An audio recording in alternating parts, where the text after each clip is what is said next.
Selamat malam semuanya, masih di channel Dunia Filsafat. Pada kesempatan ini kita masih berbicara mengenai filsafat manusia. Jadi menganalisis tentang manusia, pengalamannya, psikologisnya untuk menjadi suatu refleksi perenungan mengenai diri kita sendiri sebagai manusia. Yang menurut Aristoteles kita beda dengan makhluk yang lainnya karena kita bisa merumuskan pengetahuan. Manusia yang berpikir. Jadi apa sih yang membuat dunia ini menjadi indah? Orang bilang yang membuat dunia ini indah karena adanya cinta. Sejak lama Plato juga sudah menceritakan tentang eros.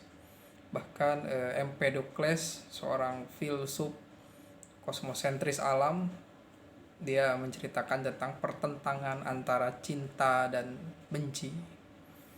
Jadi manusia hidup di dalam suatu sistem yang meliputi kita gitu. Bahkan alam semesta ini diliputi oleh cinta dan benci, atau eros dan thanatos. Daya cintalah yang membuat manusia menjadi hidup, berkembang, kemudian memiliki suatu keadaan yang tenang gitu ya. Tapi pada suatu hari manusia juga harus mengalami suatu keadaan yang tidak tenang, penuh perusakan, dan dianggap itu sebagai suatu penyeimbang antara cinta dan benci.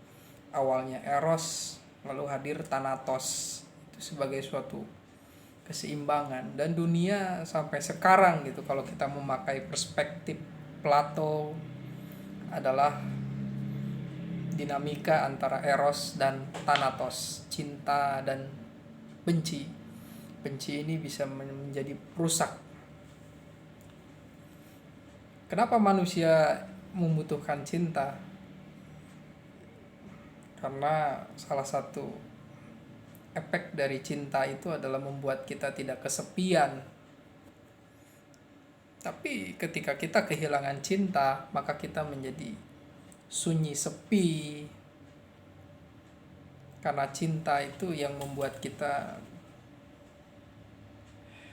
memperkenalkan diri kepada dunia. Karena cinta kita berani memperkenalkan diri pada dunia.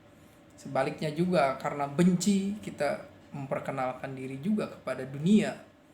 Jadi energi cinta membuat seseorang bisa menjadi seorang yang baik. Dia bisa menjadi seorang presiden. Dia bisa menjadi orang yang berguna bagi masyarakat, membantu manusia yang lemah, wafa, karena cinta. Begitu juga dengan kebencian, thanatos, membuat orang ingin memperkenalkan dirinya menjadi kejam, sadis. Misalnya ada Hitler, misalnya dia memperkenalkan kearyaannya itu, kekejamannya itu karena thanatos, daya rusak gitu ya. Bahkan ada orang yang awalnya mencintai sesuatu, pada akhirnya dia akan benci sesuatu. Dari eros menjadi thanatos. Ya, sebagaimana kita ingin mendapatkan sesuatu tapi kita tidak mendapatkannya, maka kita mungkin bisa benci kepada sesuatu yang kita tidak dapatkan. Ini persoalan pergeseran rasa. Cinta itu apa rasa? Ya, apa itu bagian yang ada di dalam jiwa manusia ya. Itu pergeseran antara eros dan thanatos ini sangat penting sekali.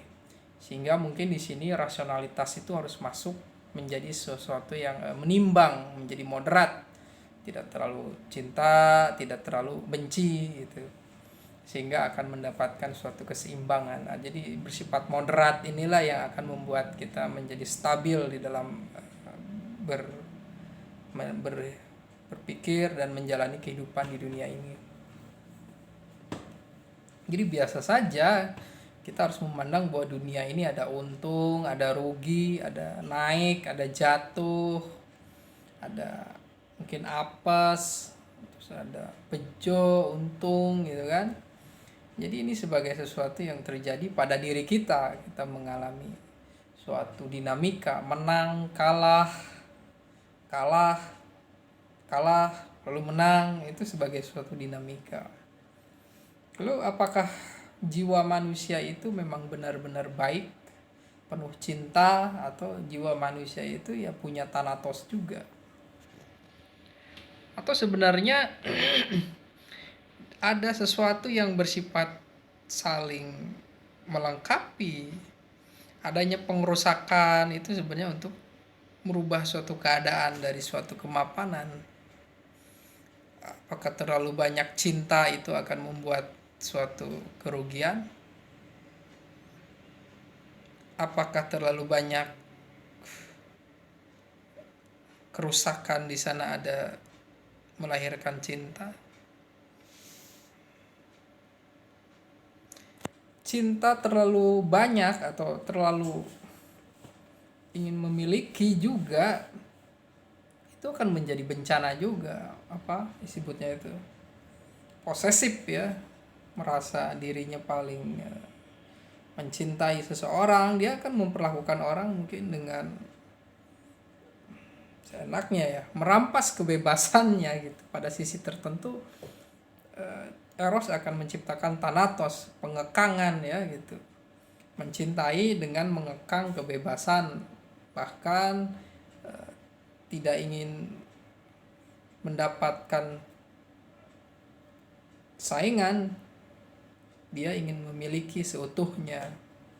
Nah, mungkin di sini terlalu merasa mencintai juga itu akan menyebabkan ketika kita kehilangan, kita hidup di alam yang fana ya, kita akan kehilangan sesuatu, kita akan kehilangan keadaan yang menguntungkan kita, dan kita masih berada dalam posisi mencintai itu kita akan menyebabkan kita menjadi putus asa, bahkan kita menjadi merasa ditinggalkan. Maka bersifat moderat itu tidak terlalu cinta, tidak terlalu benci, itu susah. Kita mencintai istri ya harus sangat mencintai tapi sedikit membenci. Ini persoalan yang pertimbangan rasionalitas harus masuk di sana. Jadi memahami tentang manusia dari sisi cinta dan benci. Apakah menurut Murtada Mutahari bahwa fitrah manusia itu adalah kebaikan? Nah, kebaikan itu yang membuat seseorang itu bisa mengenal Tuhan itu karena dalam dirinya sudah ada unsur ketuhanan, maka dia bisa mendeteksi tentang kebaikan dan ketuhanan tersebut. Yang membuat seseorang bisa menjadi tidak baik itu adalah ketika dia mengingkari kemampuan dirinya untuk menjadi baik, itu saja. Seseorang mengetahui suatu perbuatan itu tidak baik, tapi dia melakukannya karena itu mungkin karena keadaan, karena itu sudah menjadi kebiasaan, atau itu suatu komitmen diri ingin menjadi tidak baik gitu. Dia mulai mengingkari tentang eksistensi atau fitrah dirinya. Dan ini akan menyebabkan krisis kemanusiaan. Membunuh orang, membenarkan, membunuh orang, menipu orang, itu kan bukan fitrah manusia. Kalau kita mempercayai bahwa manusia itu fitrahnya baik, kecuali kita mengambil pendapat dari Thomas Hobbes yang menyatakan bahwa manusia itu tidak baik, makanya harus diatur. Ya mungkin saja memang dewasa ini memang manusia itu harus diatur, kalau tidak dia akan seenaknya. Apalagi di era kebebasan media sosial ini, banyak orang berpendapat, bahkan menghina, memprovokasi dengan sara. Begitu banyak thanatos yang bertebaran di media sosial. Mereka menganggap itu sebagai suatu kebenaran di dalam bertindak, bersikap. Landasan apa yang menyebabkan mereka untuk melakukan hal demikian? Membela dengan merendahkan orang yang lain, bahkan mengklaim bahwa kebenaran dirinya yang paling benar, kebenaran golongannya yang paling benar. Tentu saja itu harus diverifikasi dan falsifikasi, dan memang ada ketentuannya lah, ada akal, rasionalitas juga, dan hukum. Jadi kita tidak hidup di dunia batu ya. Di zaman batu sudah ada tatanan pemikiran para ahli. Cuma era ini terlalu banyak diisi dengan kepercayaan diri ya. Itu sesuatu yang baik. Seseorang itu harus percaya diri. Tapi dia juga harus bisa mengkoreksi diri. Mengkoreksi diri, memahami tentang keadaan dirinya, apakah yang dia pikirkan itu benar, apakah yang dia bicarakan itu tepat kondisinya. Ini sesuatu yang sangat bijaksana, sehingga ketika kita melontarkan sesuatu yang sifat eros dan sifat thanatos itu tepat. Jangan sampai kita membenci bukan orang yang harus kita benci, dan kita mencintai seseorang yang sebenarnya dia tidak pantas kita cintai. Meskipun Tuhan mencintai siapapun, karena itu adalah Rahman dia.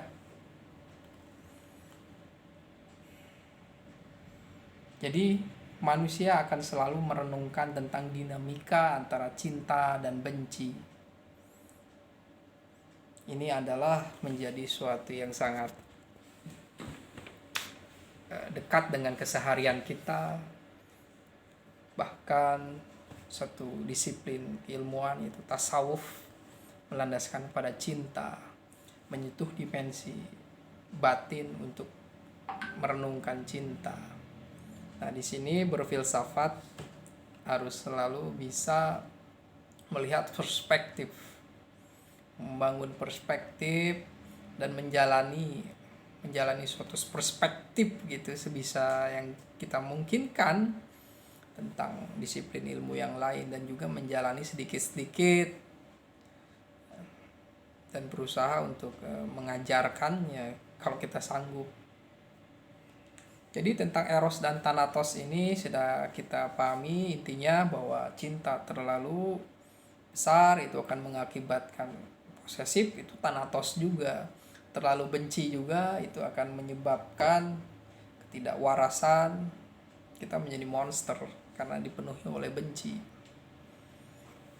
Bahkan dikatakan di dalam Quran juga misterius juga tentang suatu kebenaran itu. Bisa saja kita membenci sesuatu padahal ia amat baik buatmu, dan bisa saja kita mencintai sesuatu padahal itu buruk buat kita. Kalau Tuhan sudah berbicara seperti itu, mungkin di sini ada